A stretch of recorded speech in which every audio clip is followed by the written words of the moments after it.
الحمدللہ الحمدللہ وکفى وسلام علی عباده الذین اصطفى اما بعد بسم اللہ الرحمن الرحیم عن ابی ہریرہ رضی اللہ عنہ قال قال رسول اللہ صلی اللہ علیہ وسلم من قام رمضان ایمانا واحتسابا غفر له ما تقدم من ذنبه متفق علیہ۔ رمضان المبارک کے یہ ایام ہمارے سامنے ہیں، ہم اس کی مبارک ساعتوں سے لطف اندوز ہو رہے ہیں۔ ہم جانتے ہیں کہ روزے کا مطلب کھانے پینے اور دیگر ایکٹیویٹیز سے رکنا ہے، لیکن کیا روزے کا صرف یہی ایک مطلب ہے؟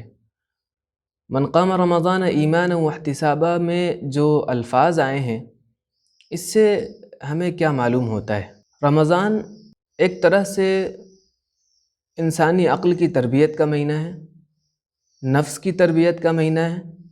اور انسان کے اندر کی جو روح ہے اس کو اس کے حقیقی رب سے ملانے کا ایک تربیتی نظام ہے۔ اسلام میں 5 چیزوں کو خاص اہمیت دی گئی ہے، اس میں دین، جان، عقل، عزت اور مال ہے۔ اس وجہ سے اللہ رب العزت یہ چاہتا ہے کہ ہمارا بندہ جسمانی اعتبار سے تو مضبوط ہو ہی، لیکن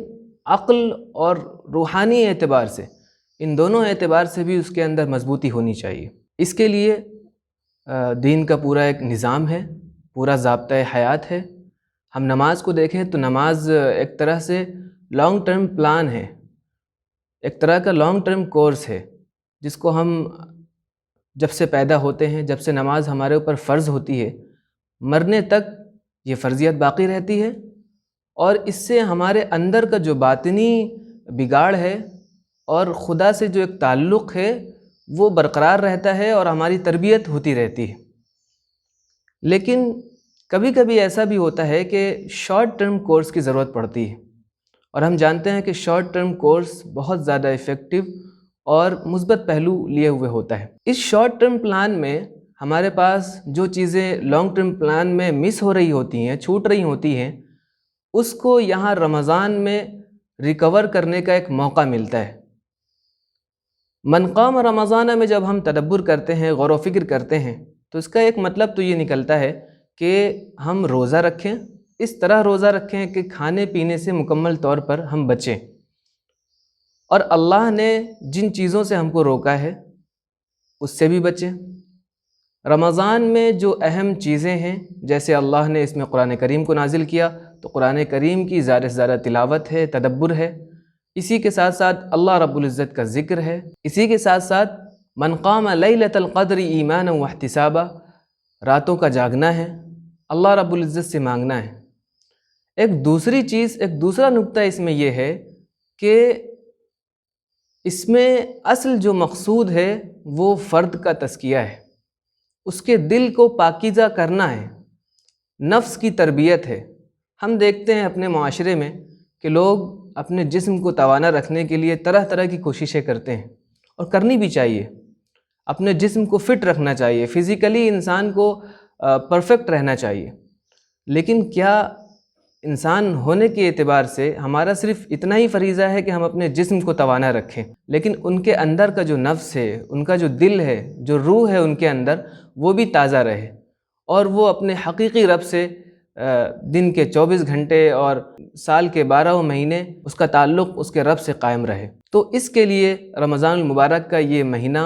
یہ شارٹ ٹرم کورس ہمارے لیے اللہ رب العزت نے تیار کیا ہے، جو زندگی میں ہمارے لیے بہت معاون ہوتا ہے۔ اس میں 2 بات کہی گئی ہیں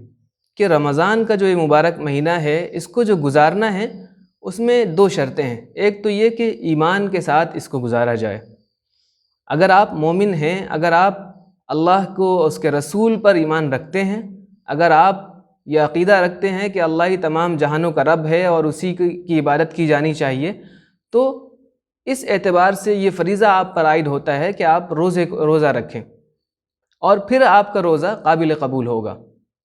دوسری شرط یہ ہے کہ اس کے اندر احتساب کا جذبہ ہونا چاہیے۔ ہم روزہ تو رکھیں لیکن احتساب نہ کر سکیں، رمضان المبارک کا مہینہ آئے اور ہم کوئی پلان نہ بنائیں، ہمارے اندر جو خراب عادتیں ہیں ان کو دور کرنے کا ہمارے پاس کوئی ہم میپنگ نہ کر سکیں، یا وہ اچھی کوالٹیز جو ہمارے اندر نہیں ہیں اور ان کو اپنے اندر اڈاپٹ کرنا ہے، اس کا کوئی پلان نہ ہو، تو ہمارے لیے یہ بہت گھاٹے کا سودا ہوگا۔ روزہ رکھتے ہوئے ہمیں ان باتوں کا خیال رکھنا ہے کہ ہم کن برے اعمال میں ملوث ہیں اور کون سے اچھے اعمال ایسے ہیں جو ہم سے نہیں ہو رہے ہیں۔ اصل یہی مطلوب ہے۔ فرض کیجئے کہ ہم اپنی زندگی میں رشوت لیتے ہیں، چوری کرتے ہیں، یا ہم ایک دوسرے کے حقوق مارتے ہیں، ہم رشتوں کو توڑ رہے ہیں، ہم سے غلطیاں سرزد ہو رہی ہیں، تو رمضان کے آتے ہی ہمیں یہ کوشش کرنی چاہیے کہ ہم جو ہمارے اندر یہ جو برائیاں ہیں ان کو ہم نمبر وائز لکھیں، نوٹ کریں، اور یہ تہیہ کریں کہ انشاءاللہ اس رمضان اس پر محنت کرنی ہے، اور رمضان کے بعد جو ہماری زندگی ہوگی اس میں ان تمام چیزوں کو ہم مکمل طور پر ختم کرنے کی کوشش کریں گے۔ اور وہ اچھائیاں جن کی اللہ رب العزت نے ہمیں تاکید کی ہے کہ خرچ کرو، زیادہ سے زیادہ خرچ کرو، لوگوں کی تیمارداری کرو، لوگوں کے کام آؤ، اللہ کے ذکر میں مصروف رہو، کسی کو تکلیف نہ پہنچاؤ۔ اگر ان تمام پوائنٹس میں سے ہمارے کوئی پوائنٹس مس ہو رہے ہوں، کوئی پوائنٹس ہماری زندگی میں نہ ہوں، تو ان کو بھی پیش نظر رکھنا چاہیے کہ ہم ان کو اپنی زندگی میں زیادہ سے زیادہ فالو کرنے کی کوشش کریں۔ اس طرح رمضان محاسبے کا مہینہ ہے۔ حدیث میں آتا ہے من لم يدع قول الزور والعمل به فليس لله حاجة في ان يدع طعامه وشرابه، کہ اگر بندہ روزے کی حالت میں جھوٹ بولنا اور اس پر عمل کرنا نہ چھوڑے تو اللہ رب العزت کو اس کے کھانے پینے سے کوئی سروکار نہیں ہے، بلکہ اس کی جو ایکٹیویٹیز ہیں اس میں سدھار ہونی چاہیے۔ تب جا کر کے جو یہ بات کہی گئی غفر له ما تقدم من ذنبی، کہ اس کے تمام اعمال معاف کر دیے جائیں گے۔ ایک دوسری حدیث میں ہے الصلوات الخمس والجمعۃ الی جمعہ ورمضان الی رمضان مکفرات ما بینہن اذا اجتنبت الکبائر، کہ پانچوں نماز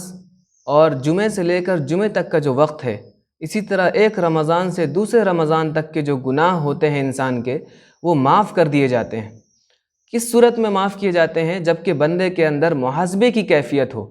جب کہ بندے کو اپنی کمزوری کا پتہ ہو اور پھر اس کو دور کرنے کے لیے وہ کوششیں کرتا رہے، تب جا کر کے یہ اعمال اس کے لیے قابل قبول ہوں گے اور اس کی زندگی میں ایفیکٹو ہوں گے، اور پھر اللہ رب العزت اس کے جو چھوٹے موٹے جو گناہ ہوں گے ان تمام کو ان اعمال کے ذریعے، ان اعمال کے لیے کوششوں کے ذریعے اللہ تعالیٰ معاف فرما دیں گے۔ اللہ تعالیٰ سے دعا ہے کہ وہ ہمیں اس رمضان کو محاسبے کے ساتھ گزارنے کی توفیق نصیب فرمائے اور ہمارے اعمال کو قبول فرمائے، آمین۔